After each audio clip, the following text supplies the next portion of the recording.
যে আওয়ামী লীগ ফেরত আসলে তো কোনোভাবে আমাদের পক্ষে এই দেশে থাকা সম্ভব না। হয় আমার হাজতে থাকতে হবে, নাইলে আমার বিদেশে থাকতে হবে, না হলে আমার রাস্তায় মনে পড়ে থাকতে হবে। এটা ছাড়া তো আমাদের আর কোনো উপায় নেই। সকলেরই কিন্তু ভিতরে একটা আকাঙ্ক্ষা যে আওয়ামী লীগকে আসলে আমরা বাংলাদেশে কোনোভাবেই পুনর্বাসিত হতে দিতে পারবো না। আমরা চাই যে নির্বাচনের আগে সংস্কার এবং বিচার দুইটা প্রশ্নেরই যথাযথ সুরাহা হোক। তো আমরা আশা করি যে অন্তর্বর্তীকালীন সরকার কোনো প্রকার জনগণের আকাঙ্ক্ষার বাইরে গিয়ে কোনো ধরনের সিদ্ধান্ত নিবে না। এবং আমরা বলতে চাই যে আমরা সরকারের সাথে আছি যতক্ষণ পর্যন্ত সরকার জনগণের সাথে। জানতে চাই, হাসনাত আব্দুল্লাহ যে সম্প্রতি যে পোস্টটি তিনি করেছেন ফেসবুকে, সেটি ঘিরে ব্যাপক আলোচনা শুরু হয়েছে। ঠিক এই পোস্টটাকে আপনারা বৈষম্যবিরোধী ছাত্র আন্দোলন কিভাবে দেখছেন? আমরা বৈষম্যবিরোধী ছাত্র আন্দোলনের পক্ষ থেকে আলাদা করে কোনো স্টেটমেন্ট দিই নেই, বিকজ আমাদের এই মুহূর্তে যে আহ্বায়ক কমিটি এবং নির্বাহী কমিটি সেটা পুনর্বিন্যাস করার কথা, সেটা এখনও পুনর্বিন্যস্ত না হওয়ার কারণে আমরা কমিটিগত জায়গা থেকে আলাদা করে কোনো অবস্থান নিই নাই। তবে আমাদের প্রত্যেকজনই যারা বর্তমানে নির্বাহী কমিটি এবং বৈষম্যবিরোধী ছাত্র আন্দোলনের কোনো না কোনোভাবে হিস্সাদার, সকলেরই কিন্তু ভিতরে একটা আকাঙ্ক্ষা যে আওয়ামী লীগকে আসলে আমরা বাংলাদেশে কোনোভাবেই পুনর্বাসিত হতে দিতে পারবো না। এখন 5 আগস্টের পরে যদি এখানে আওয়ামী লীগের মধ্যে ন্যূনতম একটা রিমোর্সও থাকতো যে তারা যেটা করেছে সেটা তারা একটা অপরাধ করেছে, তাহলে হয়তো এই ধরনের নানান আলাপ যেগুলো উঠছে সেগুলো একটা আলোচনার জায়গার স্কোপটা থাকতো। কিন্তু আওয়ামী লীগ যেভাবে করে কোনো প্রকার হায়া শরম ছাড়া তারা যেভাবে করে আসলে নিজের আত্মপক্ষ সমর্থন করে যাচ্ছে, যেভাবে করে অনবরত গুজব ছড়িয়ে যাচ্ছে, যেভাবে দেশের মধ্যে আতঙ্ক ছড়িয়ে যাচ্ছে এবং পলিটিক্যাল পরিবেশটাকে প্রতি মুহূর্তে অস্থিতিশীল করতে যাচ্ছে, এটার পর আসলে আওয়ামী লীগকে কোনোভাবেই আমাদের পক্ষে ন্যূনতম একটা কনসিডারেশনের জায়গায় আনা সম্ভব না।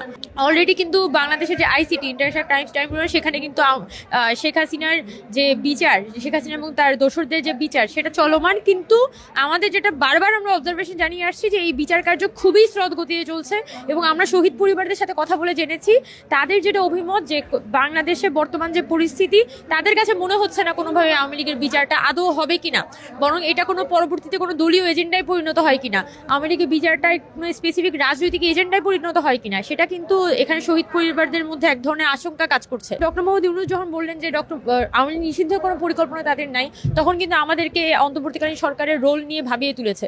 তো আমরা আশা করি যে অন্তর্বর্তীকালীন সরকার কোনো প্রকার জনগণের আকাঙ্ক্ষার বাইরে গিয়ে কোনো ধরনের সিদ্ধান্ত নিবে না। এবং আমরা বলতে চাই যে আমরা সরকারের সাথে আছি যতক্ষণ পর্যন্ত সরকার জনগণের সাথে আছে। যদি সরকার হচ্ছে যে এখানে কোনো এজেন্সি বলি বা অন্য কোনো শক্তির দ্বারা হচ্ছে ম্যানিপুলেটেড হওয়াটাকে বেশি প্রেফার করে, তাহলে জনগণের আসলে তার পথ খুঁজে নিতে হবে। এবং আমরা বৈষম্যবিরোধী ছাত্র আন্দোলন আমাদের পজিশনে স্ট্রিক্ট আছি যে আমরা আওয়ামী লীগকে কোনোভাবে এই দেশে পুনর্বাসিত হতে দেখতে চাই না।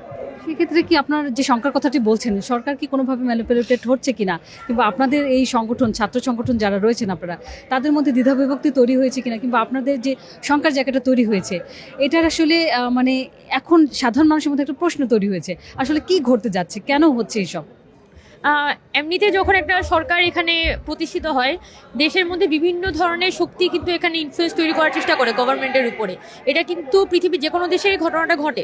কিন্তু সরকারকে আসলে তার ইনার স্ট্রেংথ এবং তার শক্তির জায়গাটা বুঝতে হয় যে তার শক্তি কোথায়, তার স্ট্র্যাটেজি কী এবং তার আসলে লক্ষ্যটা কী।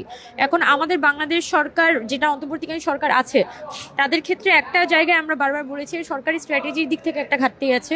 সরকার আসলে সে কি অ্যাচিভ করতে চায়, জনগণকে কি বার্তা দিতে চায়, সেটার একটা প্রপার রোডম্যাপ আসলে সরকারের পক্ষ থেকে প্রদান করা হয়নি। সরকার সংস্কারের কথা বলছে, তার নির্বাচনের কথা বলছে, কিন্তু কি প্রক্রিয়ার মধ্যে দিয়ে তারা এই কাজগুলো করবে, তারা কিন্তু প্রপারলি এখনো পর্যন্ত একটা ভিজুয়ালাইজেশন এটা তৈরি করতে পারে নাই। যার একটা ইফেক্ট আমি দেখছি যে সাধারণ ছাত্র জনতা সকলের মধ্যেই আছে, যে আমরা সকলেই কিন্তু কনফিউজড। পুরো প্রসেসটা নিয়ে সাধারণ জনগণ একটা কনফিউজড যে এইখানে আওয়ামী লীগ যদি নিষিদ্ধ হয় কি প্রক্রিয়ার মধ্যে দিয়ে হবে, আওয়ামী লীগের বিচারের গতি বা আসলে কতদূর, প্রত্যেকটা কিছু কিন্তু সরকারের পক্ষ থেকে একটা ভেগ অ্যান্সার বারবার আমরা পাচ্ছি। পলিটিক্যাল পার্টিগুলারই এই পজিশনে আসা উচিত যে আওয়ামী লীগের ব্যাপারে তারা কি করবে, আওয়ামী লীগ নিষিদ্ধ চায় নাকি আওয়ামী লীগের পুনর্বাসন চায়, এই পজিশনটা তাদের পরিষ্কার করাটা জরুরি। আর আমরা তো ছাত্রদের পক্ষ থেকে আমরা বলেছি যে আওয়ামী লীগ ফেরত আসলে তো কোনোভাবে আমাদের পক্ষে এই দেশে থাকা সম্ভব না। হয় আমার হাজতে থাকতে হবে, নাইলে আমার বিদেশে থাকতে হবে, না হলে আমার রাস্তায় মনে পড়ে থাকতে হবে। এটা ছাড়া তো আমাদের আর কোনো উপায় নেই।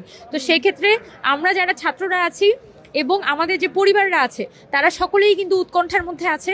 কারণ দিন শেষে আমার বাবার তো আসলে আমার সিকিউরিটি নিয়ে কনসার্ন, নিশ্চয়ই আরেকজন ছাত্র যে নিয়ে আন্দোলন করেছেন তার পরিবারে তার সিকিউরিটি নিয়ে কনসার্ন, এবং কেউই আসলে আওয়ামী লীগ 15 বছর 20 বছর পরেও যদি ফেরত আসে সে কোনো না কোনোভাবে রিভেঞ্জ নিবেই।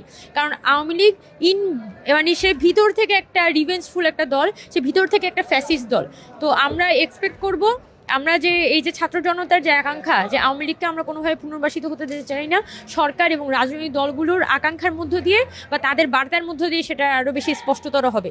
তারা জনগণকে কনফিউজ না করে জনগণকে আরও দিক নির্দেশনা দিবেন বা একটা দিকে ড্রাইভ করবেন। আপনাদের এই শঙ্কার মধ্যে হাসনাত আবদুল্লাহর এই পোস্টটি এখন যে সামনে আসলো, এই পোস্টটি সামনে আসাটা কি এই সময়ে ঠিক হলো নাকি ভুল হলো?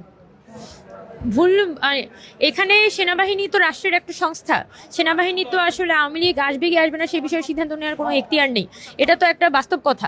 এখন সেনাবাহিনীর ভিতরে আমরা যতটুকু জানি যে 5 আগস্টের আগ পর্যন্ত সেনাবাহিনীর ভিতরে একটা সেকশন কিন্তু এখানে অভ্যুত্থানের পক্ষে ছিল। আপনারা যদি জানেন যে আপনার 18 জুলাই যখন মিরপুর ডিওএইচএস এর ভিতরে গোলাগুলি হয়, যখন সাধারণ বাসাবাড়িগুলোতে ওখানে পুলিশ গিয়ে গুলি চালায়, তখন কিন্তু সেনাবাহিনীর মধ্য থেকে এবং রিটায়ার্ড আর্মি অফিসিয়াল যারা তাদের পক্ষ থেকে প্রথম একটা ক্ষোভ দানা বাঁধে যে ডিওএইচএস এর ছাত্রদের উপর কিভাবে করে গুলি চলছে। পরবর্তীতে কিন্তু ডিওএইচএস 2 তারিখে মিছিল হয়েছিল, 3 তারিখে মিছিল হয়েছিল। 2 তারিখ 3 তারিখে যে মিছিল সাবেক সেনা কর্মকর্তাদের বাসভবনগুলো থেকে বের হয়, সেখান থেকে কিন্তু হাজার হাজার মানুষ এবং 3 তারিখের মিছিলে আপনার প্রায় 3 থেকে 4 হাজার মানুষ সেদিন ছিল।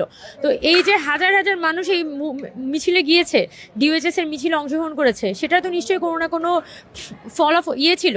সাবেক সেনা কর্মকর্তাদের একটা চাপ ছিল, জুনিয়র অফিসারদের একটা চাপ ছিল, যার কারণে সেনাবাহিনী একটা পজিশনে আসতে ব্যর্থ হয়েছে। এবং আমরা খুব ভালোভাবে ওয়াকিবহাল যে সাবেক সেনা কর্মকর্তাদের একটা বড় সেকশন আসলে আওয়ামী লীগকে পুনর্বাসিত হতে দেখতে চায় না, এবং তারা কিন্তু জনগণের সাথে এক কাতারে এসেই চাচ্ছেন যে আওয়ামী লীগ যাতে কোনোভাবে ফেরত আসতে না পারে। তাহলে কেন সেনাবাহিনী এই ধরনের পজিশন নিচ্ছে, বা আসলে এটা সেনাবাহিনী একটা ঐক্যবদ্ধ পজিশন কিনা আমরা সেই সব বিষয়ে পরিষ্কার না। তবে যদি এই ধরনের পজিশন হয়ে থাকে যে সেনাবাহিনীর মাধ্যমে আওয়ামী লীগ পুনর্বাসিত হবে, এই ধরনের কোনো বার্তা যাতে যদি জনগণের মধ্যে পৌঁছায়, তাহলে আসলে আমরা এটা বাংলাদেশের সিকিউরিটি ইন্টারনাল সিকিউরিটির জন্য এটা অনেক বড় একটা থ্রেট।